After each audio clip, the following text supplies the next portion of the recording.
നമസ്കാരം, ഏവർക്കും ഗുരുമാർഗ പ്രണയതാരത്തിൻ്റെ പുതിയൊരു വീഡിയോയിലേക്ക് സ്വാഗതം. ഭഗവാൻ ശ്രീനാരായണ ഗുരുദേവ തൃപ്പാദങ്ങളുടെ തൃക്കരങ്ങളാൽ പ്രതിഷ്ഠ നിർവഹിച്ച പാല ഇടപ്പാടി ആനന്ദ ഷൺമുഖ ക്ഷേത്രത്തെക്കുറിച്ചാണ് ഇന്ന് നാം പരിചയപ്പെടുന്നത്. ഭഗവാൻ ശ്രീനാരായണ ഗുരുദേവൻ ചന്ദ്രക്കലയോടുകൂടിയ വെള്ളിവേലിൽ ഓംകാരം ആലേഖനം ചെയ്താണ് ആനന്ദ ഷൺമുഖനെ പ്രതിഷ്ഠിച്ചിരിക്കുന്നത്. ഇന്ന് ഇടപ്പാടി ആനന്ദ ഷൺമുഖ ക്ഷേത്രത്തിൻ്റെ വിശേഷങ്ങളിലേക്ക് നമുക്ക് കടക്കാം.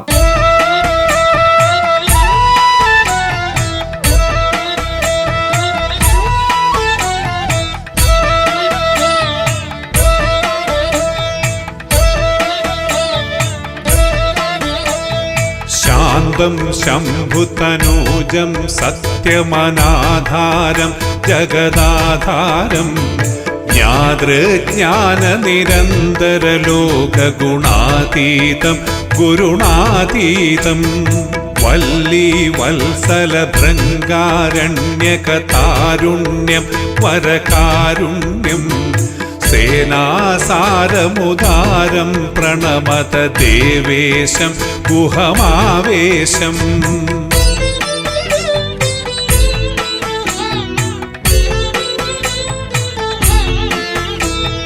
വിഷ്ണു ബ്രഹ്മസമർച്ച്യം ഭക്തജനാദിത്യം വരുണാദിത്യം ഭാവാഭാവജഗത്രയരൂപമധാരൂപം ജിതസാരൂപം നാനാഭുവനസമാധേയം വിനുതാധേയം വരരാധേയം കേയൂരാംഗനിഷംഗം പ്രണമത ദേവേശം ഗുഹമാവേശം.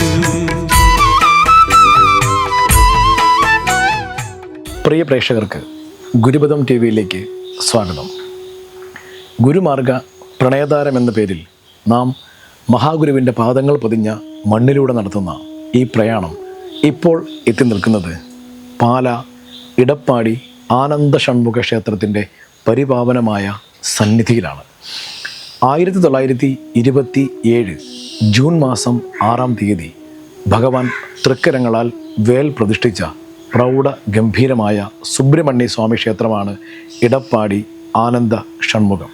പാല നഗരത്തിൽ നിന്നും ഈരാറ്റുപേട്ട പോകുന്ന വഴിക്ക് ഭരണങ്ങാനത്തിന് മുൻപായി ഇടപ്പാടി എന്ന സ്ഥലത്താണ് ഈ ക്ഷേത്രം സ്ഥിതി ചെയ്യുന്നത്. ഇവിടെ നേരത്തെ ഒരു പ്രാർത്ഥന ഭജന സംവിധാനം ഉണ്ടായിരുന്നു. അതുമായി ബന്ധപ്പെട്ട് നമുക്ക് ലഭിക്കുന്ന ചരിത്രമെന്ന് പറയുന്നത് ഈ പാല, ഭരണങ്ങാനം, ഇടപ്പാടി ഈ മേഖലയിലുള്ള ഈഴവ പ്രമാണിമാർ ഇടയ്ക്ക് ഭരണങ്ങാനം ശ്രീകൃഷ്ണ സ്വാമി ക്ഷേത്രത്തിൽ ഉത്സവാധികാരങ്ങൾക്ക് പോകുമായിരുന്നുവെന്ന് ചരിത്ര രേഖകളിൽ കാണാം. അങ്ങനെയുള്ള ഒരു യാത്രയിൽ ഉത്സവം കൂടുവാനും ഉത്സവ പൂജകളും മറ്റു പരിപാടികളും കാണുവാനുമായി ഭരണങ്ങാനത്ത് ചെന്ന ഇവിടെ ഉണ്ടായിരുന്ന ഈഴവ പ്രമാണിമാരെ അവർ അടിച്ചോടിക്കാൻ ശ്രമിച്ചു, അധിക്ഷേപിച്ചു എന്നൊക്കെ നമുക്ക് ചരിത്രഗതിയിൽ കാണുവാൻ സാധിക്കും. അങ്ങനെ അപമാനിതരായി മടങ്ങിയ അവർ നമുക്കൊരു ആരാധനാലയം വേണം എന്നൊരു ചിന്ത അവരുടെ ഇടയിൽ ഉരുത്തിരിഞ്ഞു വരികയും സമീപത്തായി മറ്റൊരു ക്ഷേത്രം എന്ന് പറയുന്നത് പൂത്തോട്ടയാണ്. ആ സമയം പൂത്തോട്ട എന്ന് പറഞ്ഞാൽ ഏറെ ദൂരം നടന്ന് വൈക്കത്തിന് സമീപം വരെ നടന്ന് പോകേണ്ടതുണ്ട്. അങ്ങനെ അവർ ഇവിടെ ഒരു സമാജം ആരംഭിച്ചു. മീനച്ചിലുള്ള ഒരു താലൂക്ക് ഭജന സമാജം എന്നായിരുന്നു അതിൻ്റെ പേര്. അതിൻ്റെ പ്രാർത്ഥനകളും മറ്റും മുന്നോട്ട് നടന്നു വരുന്ന അവസരത്തിൽ ശ്രീനാരായണ പരമസദ്ഗുരുവിനെ ഇവിടേക്ക് എഴുന്നള്ളിച്ച് കൊണ്ടുവരണം എന്നൊരു ചിന്തയും ഉണ്ടായി. ചില ചരിത്ര ഗ്രന്ഥങ്ങൾ നാം പരിശോധിക്കുമ്പോൾ നമുക്ക് മനസ്സിലാകുന്നത് അന്നവിടെ പരമമുരുകഭക്തനായ ഒരു ബ്രഹ്മചാരി ഇവിടെ വന്നെത്തുകയും അദ്ദേഹം ഈ പൂജാതി കാര്യങ്ങൾക്ക് ഒരു നേതൃത്വം നൽകുകയും അദ്ദേഹം ഇവിടെ ഒരു ചെറിയ വേൽ പ്രതിഷ്ഠിച്ചതായും ചില ചരിത്ര ഗ്രന്ഥങ്ങളിൽ നമുക്ക് കാണുവാൻ സാധിക്കും. 1927 സാമതൃപാദങ്ങൾ ഇടപ്പാടിയിലേക്ക് എഴുന്നള്ളി ഈ മണ്ണിലേക്ക് സാമതൃപാദങ്ങൾ നേരിട്ട് വന്നു ചേരുകയുണ്ടായി. കോട്ടയം നാഗമ്പടം മഹാദേവ ക്ഷേത്ര സന്നിധിയിൽ നിന്നുമാണ് സാമതൃപാദങ്ങൾ ഈ മണ്ണിലേക്ക് എത്തിയത്.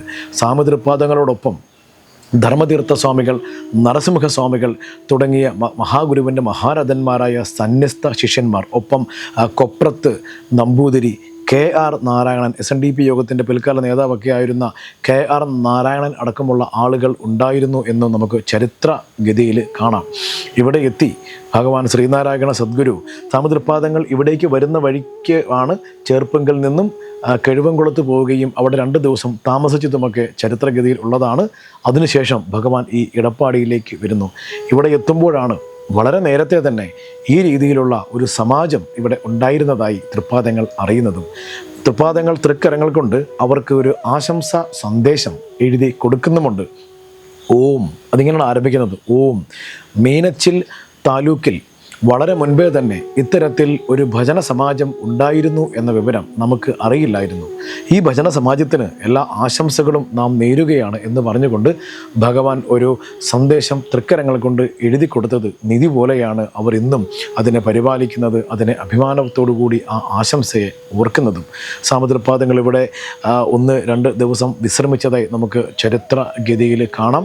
1927 ജൂൺ മാസം 6-ാം തീയതിയായിരുന്നു ഇവിടുത്തെ പ്രതിഷ്ഠ. നാം നേരത്തെ പരാമർശിച്ച ഇവിടെ ഉണ്ടായിരുന്ന ആ ചെറിയ വേൽ എടുത്ത് മാറ്റി സാമതൃപ്പാദങ്ങൾ ഒരു വലിയ വേൽ ആണ് ഇവിടെ മുരുക സങ്കല്പത്തിൽ പ്രതിഷ്ഠിച്ചത്. ഈ ക്ഷേത്രത്തിന് ആനന്ദ ഷൺമുഖം അല്ലെങ്കിൽ ആനന്ദ ഷൺമുഖ ക്ഷേത്രം എന്ന തിരുനാമകരണവും ശ്രീനാരായണ പരമസദ്ഗുരു നിർവഹിക്കുകയുണ്ടായി. ജൂൺ 6-ന് ഇവിടെ പ്രതിഷ്ഠ. തൊട്ടടുത്ത ദിവസം പിറ്റേന്ന് ജൂൺ 7-ന് പൂഞ്ഞാർ ആകൽബാന്ധ പ്രചോദനി ക്ഷേത്ര പ്രതിഷ്ഠയ്ക്കായി ഭഗവാൻ ഇവിടെ നിന്നും യാത്ര തുടങ്ങുകയും ചെയ്തു. ഏതാണ്ട് 3-4 ദിവസം വരെ ഭഗവാൻ ഈ മണ്ണിൽ ഉണ്ടായിരുന്നു എന്നാണ് ഇതുമായി ബന്ധപ്പെട്ട ചരിത്ര രേഖകളിൽ നിന്നും നമുക്ക് മനസ്സിലാക്കുവാൻ സാധിക്കുന്നത്. ദീർഘകാലം ഇവിടെ ശ്രീനാരായണ തീർത്ഥസ്വാമികൾ വിവിധ ഉത്തരവാദിത്വങ്ങളുമായി ഉണ്ടായിരുന്നു എന്നും പറയപ്പെടുന്നു. വളരെ പ്രൗഢഗംഭീരമായ ഒരു പ്രസംഗം ആ കാലത്ത് 100 വർഷങ്ങൾക്ക് മുമ്പ് മഹാഗുരുവിനോടൊപ്പം വന്നിട്ടുള്ള കൊപ്രത്ത് നമ്പൂതിരി, അദ്ദേഹം ഒരു നമ്പൂതിരി സമുദായ അംഗമാണ്, പരമ ശ്രീനാരായണ ഭക്തനായിരുന്നു. അദ്ദേഹം മഹാഗുരുവിൻ്റെ സാമൂഹിക നവോത്ഥാനത്തെയും ഗുരുവിൻ്റെ ഈശ്വരീയതയും അല്ലെങ്കിൽ ചെത്ത് അടക്കമുള്ള ജോലികളിൽ നിന്ന് ആളുകൾ മാറേണ്ടതിനെയും കുറിച്ചൊക്കെ പ്രൗഢഗംഭീരമായ ഒരു പ്രസംഗവും ഈ മണ്ണിൽ നടത്തിയതായി ചരിത്ര രേഖകൾ പരിശോധിക്കുമ്പോൾ നമുക്ക് കാണുവാൻ സാധിക്കുന്നതാണ്. മഹാഗുരുവിൻ്റെ മുരുക ക്ഷേത്രങ്ങളിൽ, മുരുക പ്രതിഷ്ഠകളിൽ പ്രൗഢഗംഭീരമായ ഒന്ന് തന്നെയാണ് എടപ്പാടി ആനന്ദ ഷൺമുഖ ക്ഷേത്രം. ഈ ക്ഷേത്രത്തിൽ ഇതിൻ്റെ പ്രൗഢഗംഭീരമായ കാഴ്ച വളരെ നയനമനോഹരമായ ഒരു റബ്ബർ തോട്ടങ്ങളാൽ നിറഞ്ഞു നിൽക്കുന്ന ഒരു ശാന്തഗംഭീരമായ ഭൂവിഭാഗത്ത് ഏതാണ്ട് സംസ്ഥാന പാതയോട് ചേർന്ന് തന്നെ നമുക്കിവിടെ മുൻപിൽ നല്ല പച്ചപ്പാർന്ന പുൽത്തകിടുകൾ, പ്രദക്ഷിണ വഴികൾ എല്ലാമുള്ള ഗംഭീരമായ ഒരു ക്ഷേത്ര വിധാനം തന്നെയാണ്. തൊട്ടടുത്ത നമുക്ക് മഹാഗുരുവിൻ്റെ ഗുരുക്ഷേത്രം, അതാണ് നമ്മളിപ്പോൾ പുറകിൽ കാണുന്നത്. ഈ ക്ഷേത്ര സന്നിധിയിൽ എത്തുവാനും മഹാഗുരുവിൻ്റെ തൃപ്പാദങ്ങളുടെ പാദങ്ങൾ പതിഞ്ഞ ഈ മണ്ണ്, ഇവിടെ നമ്മുടെ കോട്ടയം ഗോപാലൻ തന്ത്രികൾ ഇവിടെ പൂജാരിയായി ഇരുന്നിട്ടുണ്ട്. അങ്ങനെ ഒരുപാട് മഹാരഥന്മാരുടെ ദിവ്യ സന്നിധാനം ഉണ്ടായിട്ടുള്ള ഒരു പുണ്യഭൂമിയാണ്. ഏതാണ്ട് 1-ലേറെ ദിവസം, 2-3-4 ദിവസം വരെ സാമതൃപ്പാദങ്ങൾ ഇവിടെ വിശ്രമിച്ചിട്ടാണ് പോയത് എന്ന് പറയുമ്പോൾ ഈ മണ്ണിൻ്റെ ഒരു പ്രത്യേകത നമുക്ക് മനസ്സിലാക്കാവുന്നതാണ്. നിങ്ങൾ ഓരോരുത്തരും ഇവിടെ വന്ന് ഈ ക്ഷേത്രം സന്ദർശിച്ച് ഈ അന്തരീക്ഷത്തിൽ നിന്നിട്ട് ഇതിൻ്റെ ഒരു ചൈതന്യ സൗകുമാര്യത നുകർന്നിട്ട് പോകണമെന്ന് അഭ്യർത്ഥിച്ചുകൊണ്ട് നിർത്തുന്നു.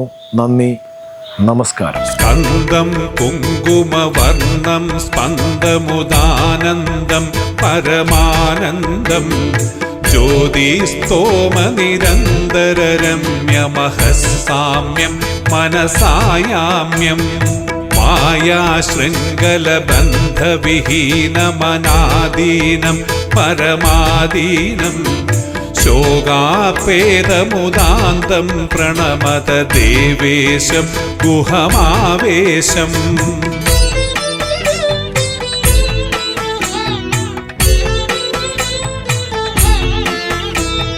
വ്യാളവ്യാവൃതഭൂഷം ഭസ്മസമാലേപം ഭുവനാലേപം ജ്യോതിശ്ചക്രസമർപ്പിതകായമനാകായം വ്യയമാകായം ഭക്തത്രാണനശക്ത്യായുക്തമനുദ്യുക്തം പ്രണയാസക്തം സുബ്രഹ്മണ്യമരുണ്യം പ്രണമത ദേവേശം ഗുഹമാവേശം. 1927 ജൂൺ 6-ാം തീയതി വെളുപ്പിന് 3 മണിക്ക് ഗുരുദേവനാൽ ഗുരുദേവൻ തൃക്കൈകളാൽ പ്രതിഷ്ഠമായ വെള്ളിവേലാണ് ഇവിടുത്തെ പ്രതിഷ്ഠ. വെള്ളിവേലും കല്ലും കൂടെ ഉരുകിച്ചേർന്നിരിക്കുകയാണ്. യാതൊരു ഇളക്കവുമില്ലാതെ ഇന്നും നിലകൊള്ളുന്നു. ആയിരക്കണക്കിന് വിശ്വാസികൾ ഇവിടെ വന്ന് പ്രാർത്ഥന നടത്തി, പരിപാടികൾ നടത്തി സായുജ്യം നേടി, കാര്യസാധ്യമൊക്കെ നേടി പോകുന്നു. വെളുപ്പിനെ 5 മണിക്ക് ക്ഷേത്രം തുറക്കുകയും എല്ലാ ദിവസവും ഗണപതി ഹോമവും ഉഷപൂജയും ഉച്ചപൂജയും അത്താഴ പൂജയും ഉള്ള ഒരു ക്ഷേത്രമാണ്. എല്ലാ ചൊവ്വാഴ്ചയും ഉദ്ദിഷ്ടകാര്യസിദ്ധിക്കായി ഒറ്റനാരങ്ങാമാല നീവിളക്ക് എന്നൊരു വഴിപാടുണ്ട്. ആയിരക്കണക്കിന് ആൾക്കാർ വഴിപാടുകൾ ചെയ്യാനും എല്ലാ ചൊവ്വാഴ്ചയും നല്ല തിരക്കുള്ള ഒരു ക്ഷേത്രമാണ്. പിന്നെ ഞായറാഴ്ച ദിവസവും നല്ല തിരക്ക് അനുഭവപ്പെടാറുണ്ട്. ഇവിടെ ഈ ഗുരുദേവനാൽ പ്രതിഷ്ഠമായ ക്ഷേത്രമായതുകൊണ്ട് പണ്ട് കാലത്ത് ഇവിടുന്ന് പോയിട്ടുള്ള ആൾക്കാരും എല്ലാം ഞായറാഴ്ച ദിവസങ്ങളിൽ അകലങ്ങളിൽ നിന്നൊക്കെ ആൾക്കാർ ഇവിടെ വന്ന് പ്രാർത്ഥന ചെയ്ത് വഴിപാടുകൾ ചെയ്ത് പോകാറുണ്ട്. പിന്നെ എല്ലാ ഷഷ്ഠി ദിനങ്ങളിലും ഉദ്ദിഷ്ടകാര്യസിദ്ധിക്കായി പ്രാർത്ഥനയും പൂജയും വഴിപാടുകളുള്ള ഒരു ക്ഷേത്രമാണ്. ആയിരക്കണക്കിന് ഭക്തർ ഇവിടെ പങ്കെടുക്കുന്നുണ്ട്. എല്ലാ ചൊവ്വാഴ്ചയും പോലെ തന്നെ ഉദ്ദിഷ്ടകാര്യസിദ്ധിക്കായിട്ട് ഷഷ്ഠിക്ക് തിരക്ക് അനുഭവപ്പെടാറുണ്ട്. പിന്നെ എല്ലാ മാസച്ചതയത്തിനും ചതയപ്രാർത്ഥനയും അന്നദാനവും ഉള്ള ഒരു ക്ഷേത്രമാണ്. ക്ഷേത്രത്തിൻ്റെ സമയക്രമം രാവിലെ 5:15 പള്ളി ഉണർത്തൽ, 5:30 ക്ഷേത്രം തുറന്ന് ഉച്ചപൂജയോടുകൂടി 10:30 ക്ഷേത്രം അടയ്ക്കുകയും വൈകുന്നേരം 5:30 നട തുറന്ന് അത്താഴ പൂജയോടുകൂടി 7:30 നടയടയ്ക്കുകയും ചെയ്യുന്നു. എല്ലാ വർഷവും ഉത്സവം നടക്കുന്ന മകരപ്പൂയ മഹോത്സവമാണ്. കാർത്തിക നക്ഷത്രത്തിൽ കൊടിയേറി പൂയ നക്ഷത്രത്തിൽ ആറാട്ടോടുകൂടി സമാപിക്കുന്നതുമാണ്. ജാതിഭേദ വ്യത്യാസമില്ലാതെ എല്ലാ മതസ്ഥരും പങ്കെടുക്കുന്ന ഒരു ക്ഷേത്രമാണ്. ഇവിടെ ഉത്സവങ്ങൾക്കും പ്രധാന വഴിപാടുകൾക്കും എല്ലാ ജാതി നോക്കാതെ എല്ലാ മതസ്ഥരും കാര്യസിദ്ധി പൂജയ്ക്കും ഒക്കെ പങ്കെടുക്കുന്ന ഒരു ക്ഷേത്രമാണ്. മേനിച്ചിയൂരിലെ 47 ശാഖകളിൽപ്പെട്ട അംഗങ്ങളുടെ ഒരു ട്രസ്റ്റായിട്ടാണ് ഇത് പ്രവർത്തിക്കുന്നത്. എല്ലാ ദിവസവും നിത്യബലി നടക്കുന്ന ഒരു ക്ഷേത്രമാണിത്. ഗുരുദേവൻ കൽപ്പിച്ച പോലെ എല്ലാ ദിവസവും ബലി തർപ്പണത്തിന് ഇവിടെ 100 പേര് ദിവസവും വരാറുണ്ട്. പിതൃതർപ്പണത്തിനുള്ള എല്ലാ സൗകര്യങ്ങളും ഇവിടെ ഒരുക്കിയിട്ടുണ്ട്. കടവുണ്ട്, വെടിച്ചോറ് വെച്ച് ബലി തർപ്പണം നടത്തുന്നുണ്ട്. ശനിശാന്തിയാണ് പ്രധാന മേൽശാന്തി. തന്ത്രി ജ്ഞാനതീർത്ഥ ആണ് തന്ത്രി. ശിവഗിരി മഠത്തിലാണ് പ്രധാന താന്ത്രിക സ്ഥാനം. ശിവഗിരിയിൽ നിന്ന് താന്ത്രിക സ്ഥാനം ഉള്ളതിനാൽ ഉത്സവങ്ങളിൽ ശിവഗിരിയിൽ നിന്ന് താന്ത്രിക മേടിച്ചാണ് ഇവിടെ ബാക്കി ഉത്സവങ്ങൾ കൊടിയേറുന്നത്. ശിവഗിരിയിൽ നിന്ന് സ്വാമിമാരൊക്കെ വന്നാണ് കൊടിയേറ്റുന്നത്.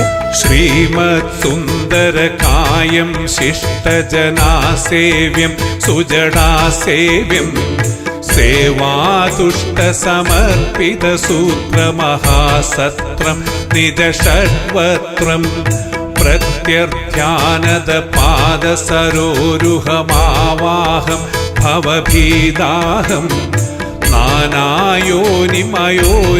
പ്രണമത ദേവേശം ഗുഹമാവേശം.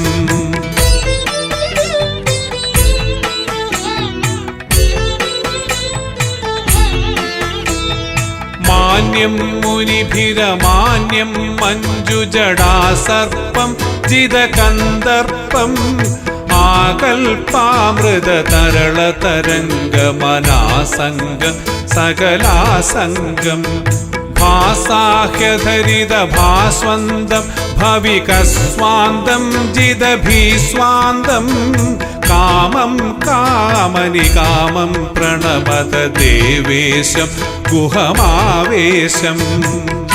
പ്രിയപ്പെട്ടവരെ, നിങ്ങളെ എല്ലാവരെയും ഇടപ്പാടി ആനന്ദ ഷൺമുഖ ക്ഷേത്ര സന്നിധിയിലേക്ക് ക്ഷണിക്കുകയാണ്. ഇവിടെ ഒരു വേൽ പ്രതിഷ്ഠയാണ് ഉള്ളതെന്ന് നാം ഇപ്പോൾ പറഞ്ഞു കഴിഞ്ഞു. ഈ വേലിന് ഒരു വലിയ പ്രത്യേകതയുണ്ട്. ചന്ദ്രക്കലയോടുകൂടിയ ഒരു വേൽ കേരളത്തിൽ തന്നെ ഏറ്റവും അപൂർവമാണ്. ഭഗവാൻ പ്രതിഷ്ഠിച്ച ചന്ദ്രക്കലയോടുകൂടിയ ഒരു വേലാണ് ഇവിടെ ഉള്ളത്. എല്ലാവരും ഈ പാലായിൽ ഇടപ്പാടിയിൽ വരണം. ഇവിടുത്തെ ആനന്ദ ഷൺമുഖ ക്ഷേത്ര സന്നിധിയിൽ എത്തണം. ഈ വേൽ നമസ്കരിക്കണം എന്ന് അഭ്യർത്ഥിക്കുന്നു. ഒപ്പം ഇവിടേക്ക് വരുവാനുള്ള വഴി എന്ന് പറയുന്നത് കോട്ടയത്ത് നിന്നും വരുന്ന ആളുകൾക്ക് പാലായിലെത്തി പാലായിൽ നിന്നും നമുക്ക് ഈരാറ്റുപേട്ട പോകുന്ന വഴിയിൽ ഭരണങ്ങാനം ബസ് സ്റ്റോപ്പിൽ ഇറങ്ങിയാൽ തൊട്ടടുത്ത് തന്നെയാണ് ഈ ക്ഷേത്രമുള്ളത്. എറണാകുളം ഭാഗത്തു നിന്നും വരുന്നവർ പാല സെൻട്രലായി റൂട്ട് നോക്കുക. പാലായിലെത്തി ഈരാറ്റുപേട്ട റൂട്ടിൽ ഭരണങ്ങാനത്തിന് മുൻപിലായി ആ ഇടപ്പാടി എന്ന സ്ഥലത്തിറങ്ങിയാൽ തൊട്ടടുത്ത് തന്നെ ഹൈവേയോട് ചേർന്ന് തന്നെയാണ് ഈ ക്ഷേത്രമുള്ളത്. നിങ്ങളെല്ലാവരെയും പാലായിലെ ഈ ക്ഷേത്രം കാണുവാനും ഇവിടെ വരുവാനും അഭ്യർത്ഥിച്ചുകൊണ്ട് ഈ വീഡിയോ മഹാഗുരുവിൻ്റെ പാദങ്ങളിൽ കാണിക്കയായി സമർപ്പിക്കുന്നു. നന്ദി, നന്ദി, നമസ്കാരം. നിത്യം നിയമീഹൃദിസ്ഥം സത്യമനാകാരം ഭുവനാകാരം ബന്ധുകാരുണലളിത ശരീരമുരോഹാരം മഹിമാഹാരം കൗമാരീകര പീഡിത പാദപയോജാതം ദിവിഭൂജാതം കണ്ഠേ കാലമകാലം പ്രണമത ദേവേശം ഗുഹമാവേശം ദേവേശം ഗുഹമാവേശം ദേവേശം ഗുഹമാവേശം.